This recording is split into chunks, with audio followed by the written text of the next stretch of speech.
All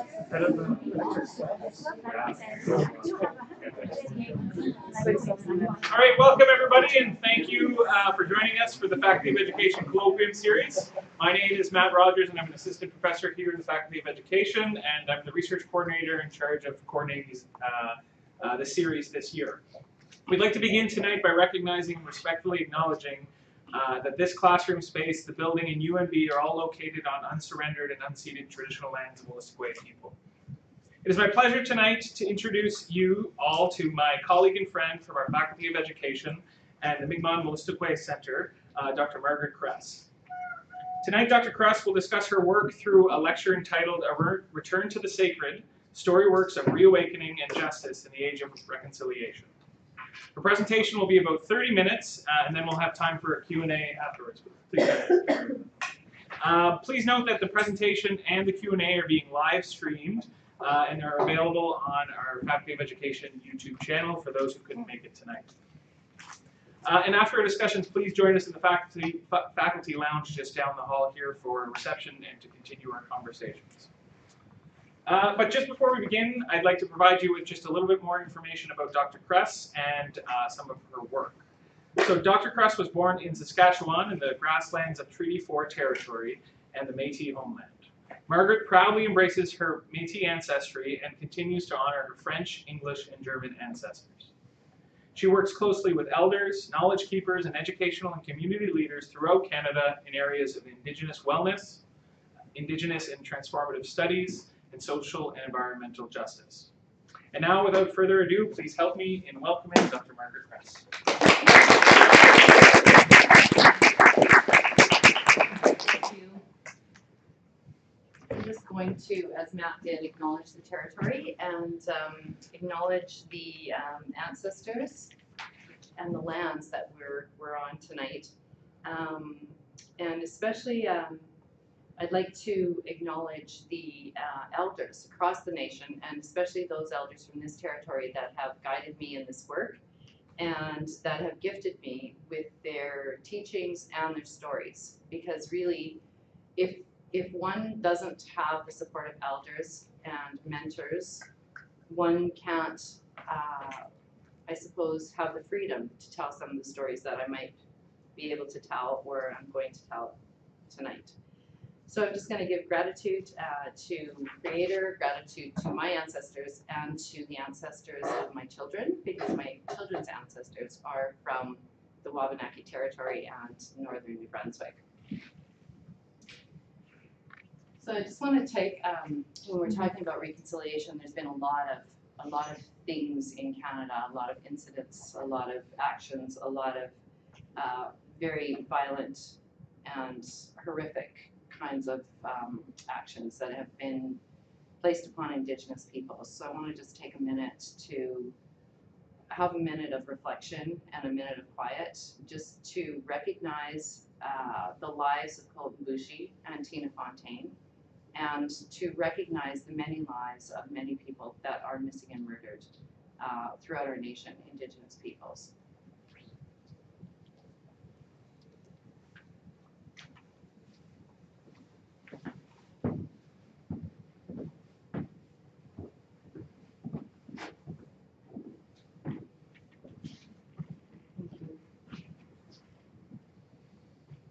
So when we begin story, this is something that I didn't really like doing. I don't like to get to the personal very much. And over the last few years, have realized that I have to do this in order to actually engage in an authentic story work. So I have to share my story, my ancestry, my place in the world.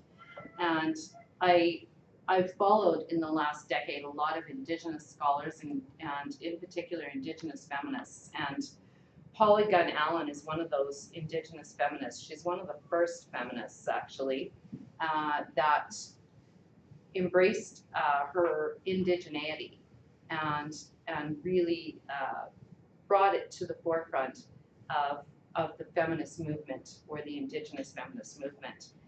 And she has many knowings, but one of them that was important for me to recognize was in an article that she entitled, "Who's Your Mother? Red Roots of White Feminism." And it calls us, this particular piece of work calls us to recognize our mothers, our female ancestors, and our female relations.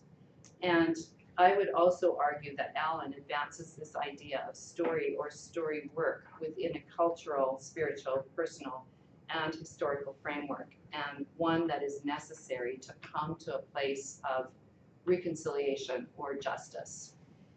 And when we follow the work of Paula Gunn Allen and other Indigenous feminists, we come to understand that there are ways in which we can deconstruct or decolonize, but also that there are ways in which we have to indigenize or respect a new kind of reclaim, rebuild, revitalization.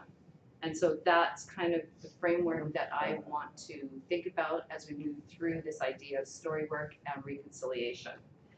This is my family, and you can see that's my child, Mackenzie, at the top, and my two children at the bottom, Andrew and Robin.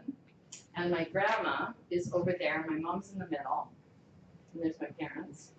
My grandma's at the very top, and she's also in this photograph here, the little girl with the bowler hat. And so my family comes from, of course, different places, but our Métis ancestors are from Quebec originally and had settled in the Red River Valley for about 80 years. So they lived, my grandmother and my great-great-grandparents lived in a place in Manitoba called Oak Lake. It's still Oak Lake, Manitoba. And they also were in this area of the Red River Valley near Deluw and Saint Clairiere, which are Métis communities, and also populated by French communities, French members and Belgian members. So that's some of where my family is from. Of course, my dad's family is from Germany, Russia, Odessa, Russia, now known as Odessa, Ukraine, and other places like that. When we're talking about positionality, it goes along with this idea of location. And I just mentioned that Paula Allen Gunn she's an important person to understand, and this idea of what she's talking about really, it comes back to a lot of the work that Justice Sinclair has talked about. Who are you? Where do you come from? What is your role? Where are you going? It's the same idea. And she is saying that failure to know your mother, that is failure to know your position and its attendant traditions, its history and place in the scheme of things, is a failure to remember your significance, your reality, your right relationship to earth and society. And it's the same thing as being lost, isolated, abandoned, self-estranged, and alienated from your own life. So these ideas of positionality and location are extremely important to the framework of Indigenous story work. The other thing that we have to understand is that when we take up writing in this concept of Indigenous story work, we have to locate and talk about ourselves first, and then we can move to the stories and the ideas that we're going to frame up in our research. So we talk about ourselves first, and we understand our location through the land, through the language, through spiritual connections, through the cosmos, through political, economic, environmental, and social elements that are infused within our life. So those are some of the features that are important to understand. And you can see in this picture, there's a picture of my mother in Treaty 4 territory, which is right beside our home, just north of the Grasslands Park in southern Saskatchewan. And myself and Elder Stella Blackburn in Treaty 2 territory at her medicine camp, which is on the reclaimed land of the Kisakhiwinin First Nation that Parks Canada actually took, expropriated, and basically, drove the people from their land and burned their houses down. So that is reclaimed for the Kisakhiwinin First Nation. And here I'm in this top picture, I'm just outside of a sacred site near Cusco, Peru. And there are protocols and understandings that Indigenous people have globally that bring us to our responsibilities. So in that I mean that there is a prophecy. There's a prophecy of the eagle and the condor, whereas Indigenous people from north, south, east, and west will meet. And the north and south people are responsible to bring both intellect and heart to the solving of these world issues and world problems that we have today. So these concepts of heart and intellect coming together to get to a place where we can be in an authentic kind of process of reconciliation are important pieces of information. And then the last picture is myself and Mackenzie, which is a picture in northern New Brunswick at Papineau Falls, which is the area that her ancestors are from. Okay, so of truth and justice. What? Just have to look at my many papers here. I'm sorry. Okay, so before I move into the stories, I just want to bring our attention back to this idea of truth and the process of what that means in a reflection of reconciliation. We really have to take a look at the dominant discourse in Canada. We need to understand that these concepts of multiculturalism, citizenship, diversity, education, all of these things are framed up within a dominant settler kind of ideology. And so if we're not willing to kind of look at these discourses, we are not really going to be able to move into a framework of reconciliation. That's the first thing. We do have a number of legal documents. So we have, you know, UNDRIP, the United Nations Convention on the Rights, or the Declaration on the Rights of Indigenous Peoples. We have the calls to action, the 94 calls to action. We have a lot of human rights frameworks and discourses that we are following. We've got Section 35 in the Charter of Rights and Freedoms. We have many human rights acts across our nation. And yet we have these throwbacks to neocolonialism and various forms of racism across our nation. And so we also have people saying, okay, in order to change the psyche of a nation, and I'm talking about Indigenous and non-Indigenous scholars and leaders and spiritual elders, people like Martha Nussbaum, Elder Stella Blackbird, Dr. Jessica Senehi, Jean Vanier, Narcisse Flood, Maria Campbell. All of these people are talking about these concepts of understanding, belonging, becoming, respect, and love in order to move forward to the next place of where we have to be. So we have to understand that this idea of reconciliation is not just framed on the legal concepts. It's necessary to have the legal concepts, but we also have to move into an understanding of leadership through a moral framework as well as a legal framework. The other thing that's important to recognize is the wampum belt and the significance of treaty. And Willie Ermine is a very well-known Cree scholar that talks about this space of engagement, the ethical space of engagement, the middle space between the two, the purple beads. Because in that space, Indigenous and non-Indigenous peoples can come together in a mode of respectability, in a mode of understanding that each place, each person has a voice, and with the understanding that in that space, Indigenous people will be given priority to speak and hold space. So Willie Ermine is someone that I think we need to be paying attention to more and more as we go forth in this idea of reconciliation and what that really means. The other thing that we have to be aware of is our histories. What is it about us that we don't understand about the truth of our histories? The geographical spaces, the imaginative spaces, the relational spaces, the emotional spaces. We need to take a hard look at that and how those spaces have either confined or subjugated Indigenous peoples. And the other thing that we need to do is look at our policies and our practices that are promoting these ideas of spatial injustice, and really creating these forums of setting places aside for what the mainstream or the dominant population sees as the other. Because this is what is currently happening in Canada, regardless of all the hard work that has gone on. And you can see that from the backlash of the Gerald Stanley case and the various forms of kind of recognition that has been afforded to the Boucher Baptiste family. So those things are really concerning, and we have to just keep alert to them.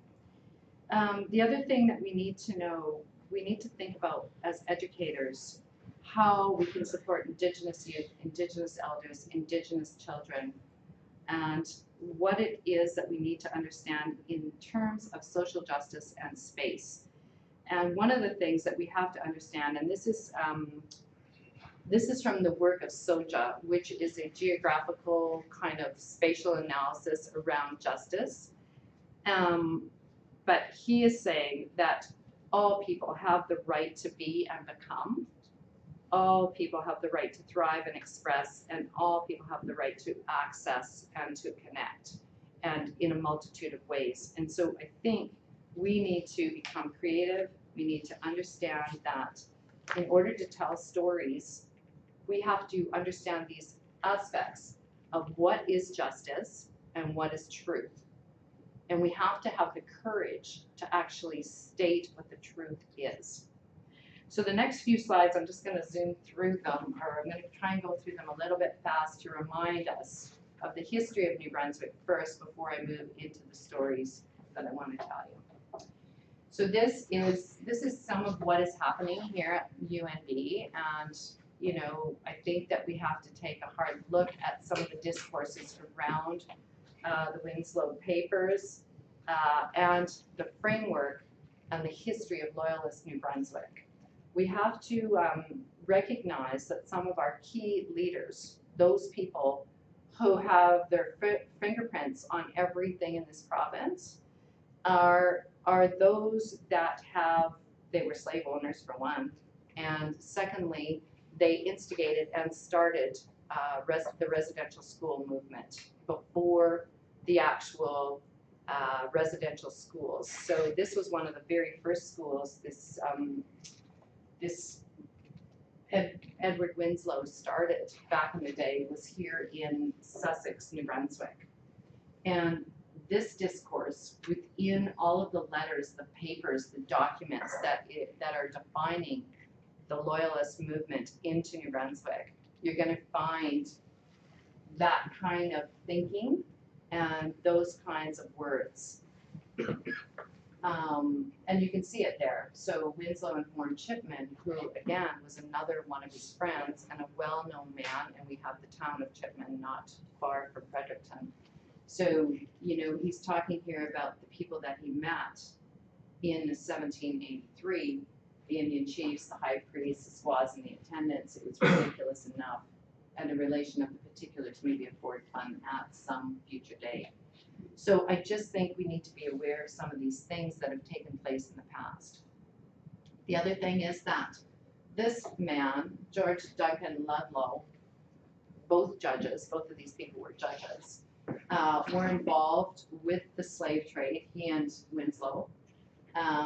They were, one I believe was a commissioner, the other was a governor of the Sussex Vale School. So they were intricately involved in some of these kinds of overtures that filter throughout our system today. And we know in the city of Fredericton, for example, there were segregation movements up until the 1940s and 50s where African Canadians were not accepted, and people were placed in certain kinds of confinements, let's put it that way, so that they couldn't access certain spaces. So, and we still have a building namely Ludlow Hall, named after this man who, in fact, enforced and believed that slave owning was okay. So we need to do some hard work at UNB if we think that we can move forward with reconciliation. The other thing here is this piece of work came from the early 1900s. I think it was 1909 or 10. It was called the Busy Man's Magazine. It's actually the precursor to Maclean's. So if you go through all of these decades in which these pieces of work exist, you're going to find, again, overtures that we should be aware of if we are collecting information about history and what has gone on throughout the decades. This is just a picture to remind us that if we're talking about truth, we're talking about justice, we have to understand these aspects of reciprocity. So Isabel Knockwood, of course, is a residential school survivor. Evie knows her well. She worked with her for many years. And she wrote a book called Out of the Depths, which we teach in part to students here at the university. We also teach another book called Indian School Road, is written by a non-Indigenous person. And the interesting thing about this, when I'm talking about reciprocity, we need to give back to those that are telling their stories. This man, Kress Benjamin, he went to the elders, he went to Shubenacadie, he went to the people of the community, and he actually had conversations and got permission to write the book. So it's not in every case that books of this nature would be studied, but in this case, it is studied because he's received sanction from the community and from the elders. And that's a really important thing, because you don't want to be telling stories without permission or without the sanction of the elders, because we know how that's played out for some other people that have come to our university. And, you know, I mean, I can't really comment on some of the things that Joseph Boyden has done, but that's the example. You know, his writing apparently has been taken up by other writers previous to him. And he is a very important book that I dearly loved, Through Black Spruce. It's written about a community in Northern Ontario. And when you write about a community and you have elders cited in a book, you are in reciprocity to the people that you're writing about. And at the very least, you need to visit that community and visit those people, visit the elders, gift them with the books, etc., do a reading. Those kinds of things are important things to note. And then this piece is about it's about the laws, it's about the treaties, and it's about understanding claims and Aboriginal rights. And you can see it's about fishing. It's about the salmon. It's about the salmon pools on the Miramichi. It's about the collection of history that is in Dogtown Salmon Museum. It is about the kind of taking away of space by the settler community over Mi'kmaq fishers and guides. So I think we need to do a better job. We do have these photographs that are in the New Brunswick Museum, and in Dogtown there's only a small exhibit of Indigenous kind of cultural artifacts. There are no photographs of Indigenous guides in any of the Dogtown exhibits. I went through the museum very carefully a few times, and I've taken a lot of photographs to just make sure that I'm not saying this out of turn. But I want to know what happened to the Mi'kmaq guides of the Miramichi. I want to know what is going on with the riparian rights and who is accessing the salmon pools. I want to know what the Mi'kmaq of that community are actually saying and doing. And those are stories right now that I don't know about, and I don't have the full picture, and I want to have that picture because it is a way to bring back the knowledge of the people, and it's an important thing that we need to do. And then this, I'm not even sure, it's some photographs of the group of us that went out to the dig that was near Maryville. And this dig was actually received and blessed by the elders of St. Mary's. So they worked with the community there that was doing the dig, and there were several Indigenous people that were involved with the actual dig itself. The reason I put this up as a concern for New Brunswick and for UNB is that several universities across Canada, in fact, the only one I know of that doesn't have any bones in its chambers is the University of Saskatchewan. So I don't know where the ancestors are here in New Brunswick, and I don't know if they are in the labs. I don't know where they are. I haven't been able to find that out, but I want to know where they are, and I think it's a very important thing that people need to be engaged in finding out. Okay, so with that, I'm just going to ask you these questions. I'm taking Ryan Warren's concept. He's got an idea about asking questions for people to get some understanding of truth and reconciliation. And I'm asking you some questions about Indigenous story work and why you might want to be engaged in it, what you know about it, who your teachers are, who are your mentors, who are the elders that you're speaking with about this. Have you been gifted the privilege of telling a story? And do you know about the protocols that are attached to story work? What is your place as an ally? And will you move even further into this concept of being an accomplice? Do you understand what it means to fill in or go into an ethical space? Do you understand anything about Native ethics or natural law? Do you understand the basic principle of reciprocity and how that doesn't mean for a day or a week or a month, but it means if you are engaged in telling an elder's story and consuming research from an elder and using story work and other forms of Indigenous research methodologies, that you are in reciprocity. So at the very top, I put this word Kenawaytuan, and it means that there is a spirit that's going to come forth. So each one of us that are here in this room, Indigenous and non-Indigenous, are going to care for each other. We're going to take care of one another, and we're going to take care of all living entities. And that means that we are going to be careful with how it is we tell stories, how it is we do research. And I think those are important things to think about, because if we don't understand the language of the people that we're working with, we need to find out about that language. It's one thing that's really important. So Joanne Archibald is really the person that coined this understanding of Indigenous story work as a method or methodology within Indigenous research methodologies.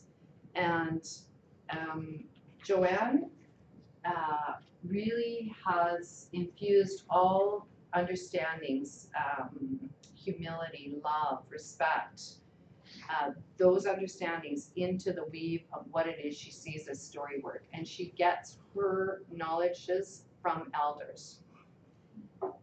Jeanette Armstrong is another West Coast Indigenous person who has this, is in support of Joanne Armstrong's work. And you can see there, through my language, I understand that I'm being spoken to, but I'm not the speaker. So if I am the person that's been gifted the rights to a story, I have to recognize that I am not the speaker. But I am getting knowledges from around me and from the land itself. I am a listener to the language's stories, and when my words form, I'm merely retelling the same stories in different patterns. And so when you're gifted stories by elders or by knowledge keepers, you are there to retell the story, and it is with humility and grace that you do that.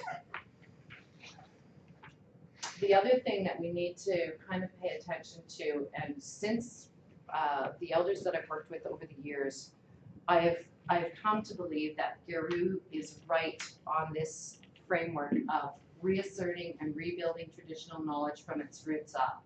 And it means that Indigenous scholars need to resist pressures that strip Indigenous intellectual tradition of spiritual and sacred elements. So these are the ways in which indigeneity, in a sense, becomes diluted.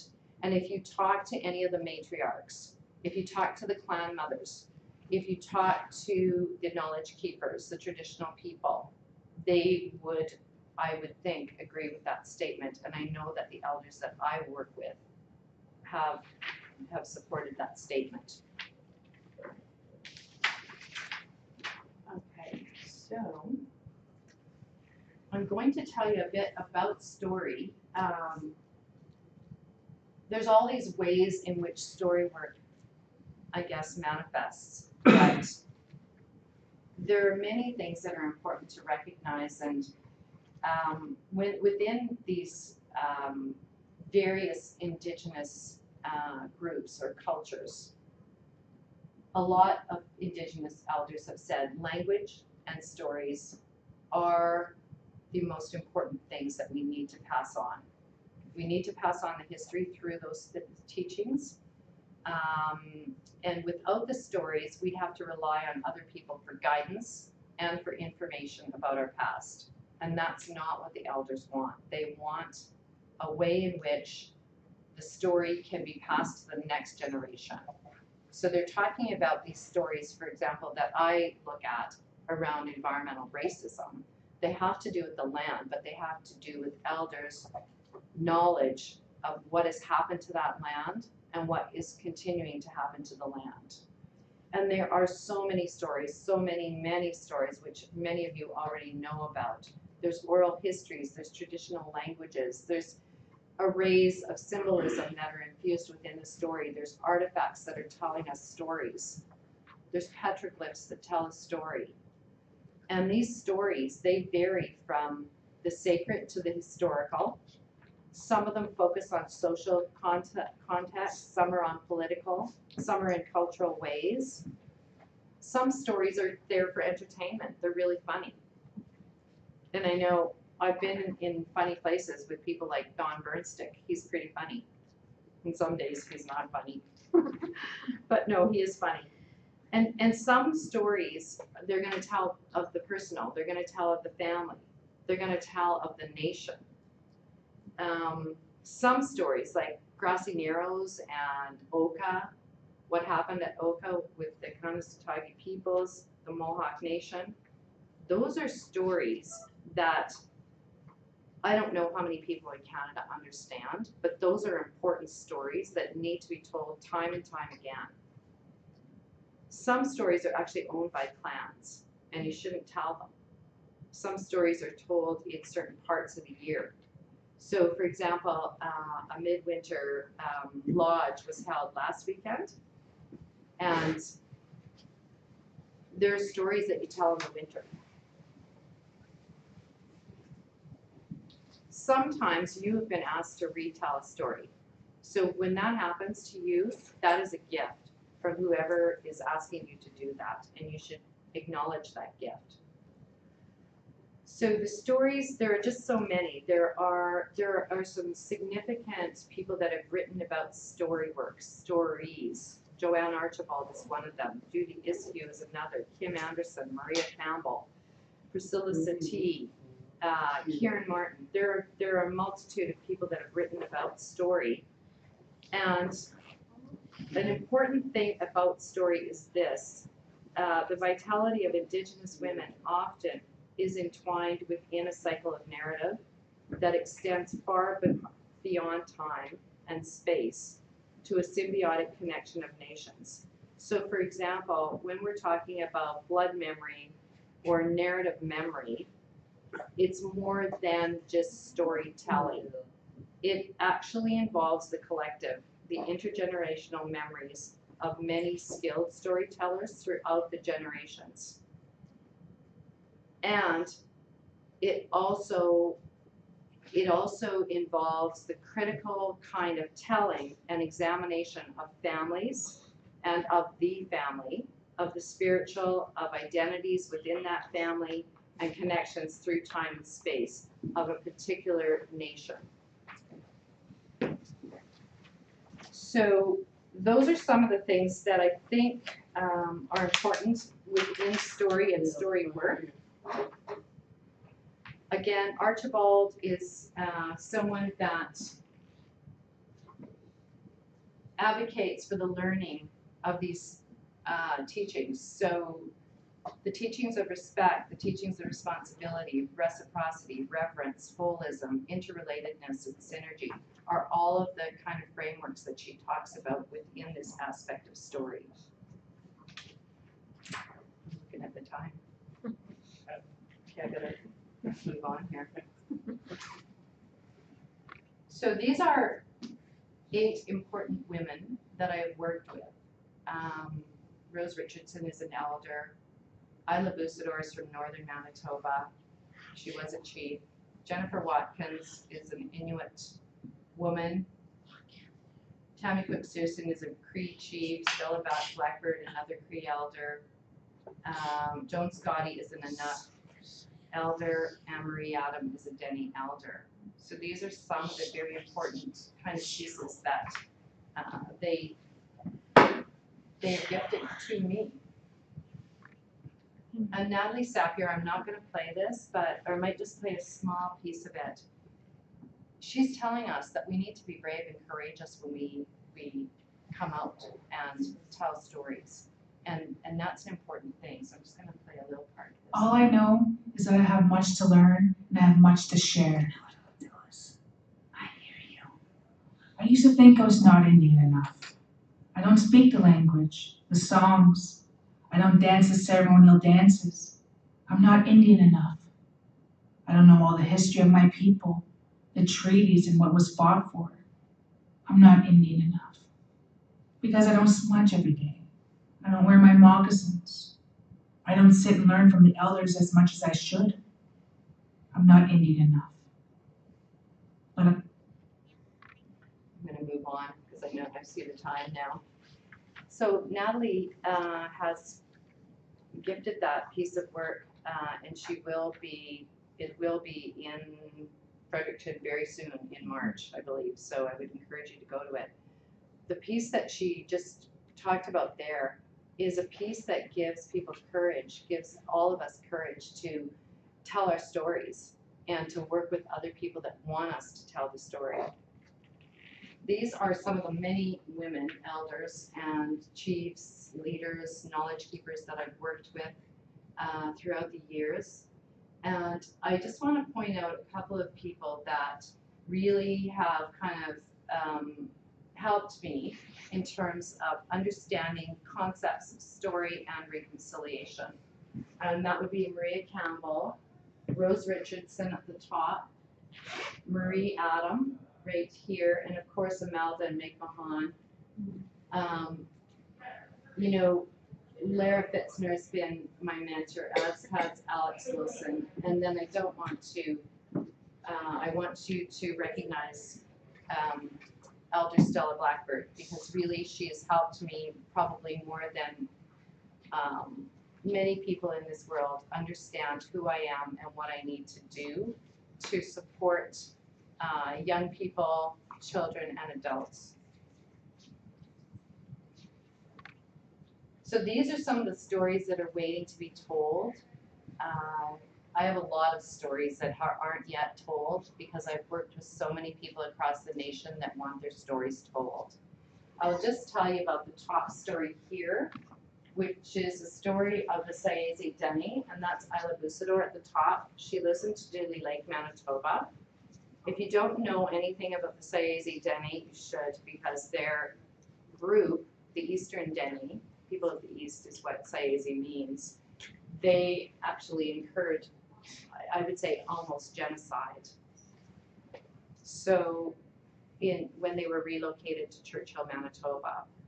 And the story she actually wrote in this book called Night Spirits. So it is a story that needs to be told again, And there are pieces missing from that story that she has told me about, that her grandmother has asked her to write about. So we're gonna be looking at some extensions to the notion of treaties and peace and friendship notions of treaties in particular. This is another piece of story work that I wrote, and it's in this particular book right here. It describes the porcupine in the personification as women. And I don't know if you know this or not, but the bear is the big carrier of the medicines, but the porcupine is the little carrier of the medicines. And the porcupine is actually revered worldwide, globally, between East and Western peoples. And there's a lot to think about with the symbolism of the porcupine and the reverence that it carries for Indigenous women. And I wish I had more time to just go through it. I'm just going to say, like Kwaku, they have been begged to listen. Nakutu move, and often they step back from their situations to look forward, just as the porcupine does. The recounts of their own histories, the respect for ancestral wisdom and traditional knowledge, and their persistent vision to move forward within a contemporary world is reflected in their story work. The complexities of these women emerge as they engage in their work by reversing and suspending historical time, and as they re-enter the protective burrow of tradition, looking out on the future. So it's a story about Stella Blackbird and Tammy Cook-Searson, the chief of the Lac La Ronge Indian Band. And here we're coming to the end, so I just want to give attention to the stories of this territory and the stories of the Wabanaki peoples. It's important that we recognize the people here in this territory that are telling stories. People like David and Amalda Purley, and people like Alan Sabatis and Evie and Natasha Martin Mitchell and Ashley Julian and Meg Mahan and Chris George and of course Maggie Paul. And at the very beginning, I don't know if I mentioned this, but at the very beginning, and I think it's Judy Askew that has actually coined this idea of digging up medicine, which means we are digging up to find the stories that need to be told. And so these words that are with this, they essentially are in Cree, Mi'kmaq, Wolastoq, and Michif. I'm just going to read the Cree and the Michif one. So the Cree is Sakihiwawin, and this Moonker Mushkinu avec l'amour. Basically, it means I love you very much, and Sakihiwawin means there is love in my actions. And I was actually gifted that Cree word by Alex Wilson, and she has told me that it is a natural law. And when people don't understand the natural laws that exist within nations, they infract them. And that means that there will be an action that comes with that refraction. So all I can say is that we need to pay attention to these natural laws. And the very last thing is I just have a little poem, and I'm going to quickly read it to you. It's a poem I wrote more than a decade ago, and it's called The Flats, Where I'm From. Way down there in the flats near the village of Val-Marie, in summertime alfalfa hay with skies forever blue, we grew up fast and fair. We shared a history too. When we drove by Prairie Dog Town, those who shared their lands turned heads, stood guard, flashed black tails back. It seemed to me that way down there they recognized their kind. Way down there in the flats, our aging sagey summer home was cooling pink and musty blue, and as a child I recall the scent of roses too. Way down there in the flats by the Frenchman riverbank, my mama, she would take us there, we'd swim and laugh and think. It seems to me that in those days when time was young and life was free, we had no real worries or sad recurring dreams. The land was hot, down in the flats. My dad, he loved it there. And on the days he cooked for us, the food, it was so good. Brown beans, fried eggs, and baked bread too. For him it was no fuss. And when it's hot, I reminisce the summertime of bliss. A porch we had, a sun porch wide. It was our night porch too, where we read life, danced days away, collecting butterflies and sage in clouds of prairie blue. And today when I think back, I wonder, was this all way down there in the flats, a mile from Val-Marie, and 100 million miles away from knowing where Métis. Thank you.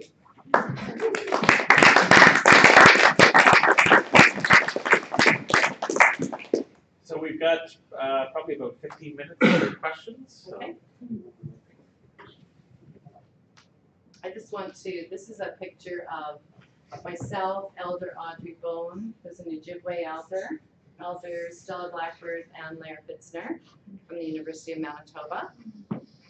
So when I was talking about this idea of digging up medicine, Stella and Audrey, as I said, have a medicine camp. And so after a decade or more of knowing about this, I finally decided that I should go to this medicine camp. And when you engage in a medicine camp and you're learning from the elders, it's a 4-year commitment to do the medicines with the elders. So it's about learning about the physical, but it's a lot more than that, as is story work. Sure. Are you going back? Go. Are you gonna go back? Yeah, I'm Another going. 4 days this year? Yes. Okay. John, I'm going. Just checking. I just wonder if you want to go back to the questions you put up for all of us a little bit earlier. And I was just wondering if there's, I think they're really productive questions. And I was wondering if you wanted to just have a little bit more space to speak to any of the questions and some things we should think about. These ones. Yeah. Okay. Well, does anyone have any questions about those questions, I guess? You know, I would rather that we had a discussion if you, yes. The first part of the topic of your talk was a return to the sacred. And I find it interesting that given the prominence of that piece, return to the sacred, it didn't really come up much in the slides and even not in the questions, if at all. So I'm wondering, what do you mean by a return to the sacred? What can we learn about an indigenous understanding of what the word sacred means? Because in the Western kind of a context, it is very closely linked to religious, to deity, Yes. and so I'm just trying to understand what exactly Okay, you mean by that. Okay, so I'm just going to go to another slide. When I'm talking about a return to the sacred, I'm talking about this idea that's infused within all of these pieces of work, because for Indigenous elders, the ones that I've been taught by, we're talking about sacred in terms of the ceremony. When you're picking medicines with an elder, that's a return to the sacred.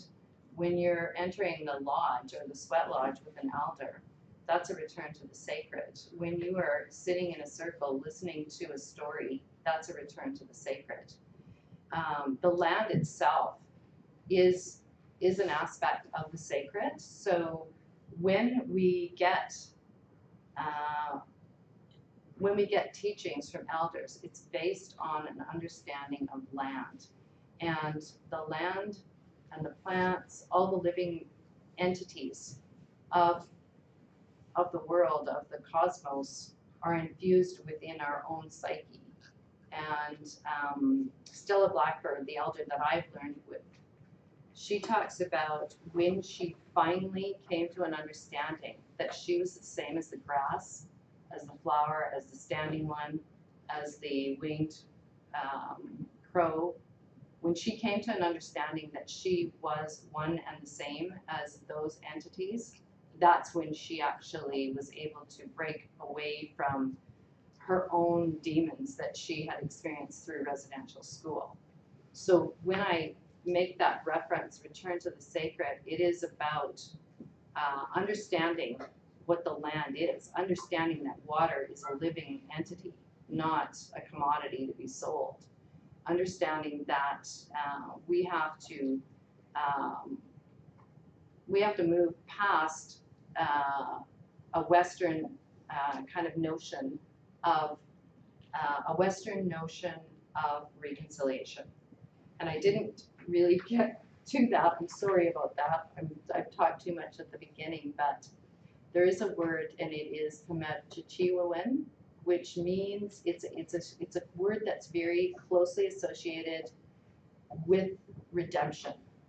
And I asked several Cree knowledge speakers, and I asked Mi'kmaq peoples as well, if there is a word that means reconciliation, and there is not. There's no word. So this idea of Positionality means that in this concept of redemption, there is an apology given, there is a forgiveness that's placed back, and then together the two parties, if it is a perpetrator and the one that has been infringed on, they move forward together to provide and find solutions.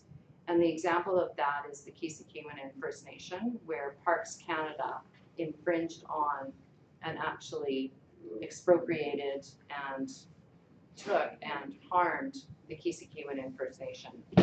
Eventually, they did give back their land, all of it, and a financial retribution. So there are ways in which, but primarily it's built from the language, and the language itself in all of these Indigenous languages, they all come from the land. So as a non-Indigenous person or a person that doesn't speak an Indigenous language, it's really about us learning from the elders that can teach us what does it mean to be in the sacred. That's all I know. Well, I think it's an interesting, very interesting concept, because that might be a good example of how difficult it is to from a Western perspective, to grasp the concept, because when I read sacred, I come with that Western kind of approach, and then I'm trying to, okay, so does that mean letting go of the profane, letting go of the secular, moving back to the religious that many people want to leave behind? And I'm trying to understand, and I think I that's what I hear you say, is the sacred meaning not so much the religious only. It means more returning to a holistic view of Yes. things with a solid grounding, literally, in the land, in the place, in the locality, irrespective of whether somebody believes in a deity or not. Absolutely. The other thing that's really important is when we're talking about stories, but when we're talking in general, the idea of honoring the ancestors is not just an honoring of the ancestors. The ancestors are here. They're here right now in this room. And there's so many Westerners that don't understand these concepts. So the ancestors are here. We have ways in which we can know and do things and reclaim places and spaces. And those come to Indigenous people through visions, through dreams, and through intuitive knowings. And that, for intellectual tradition, is a very difficult concept.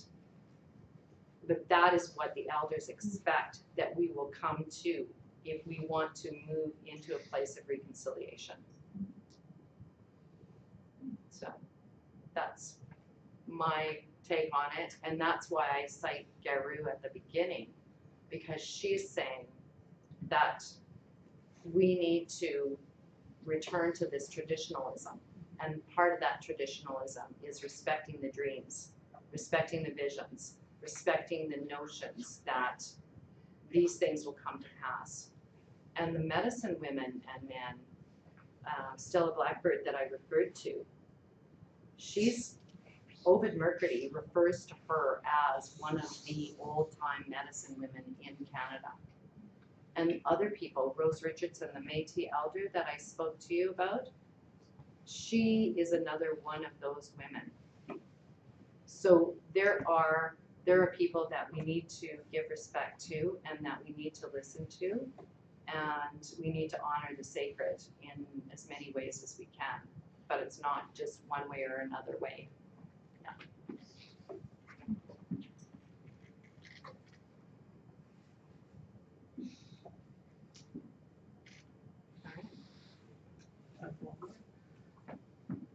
Okay, well, thank you very much, Margaret. I'd like to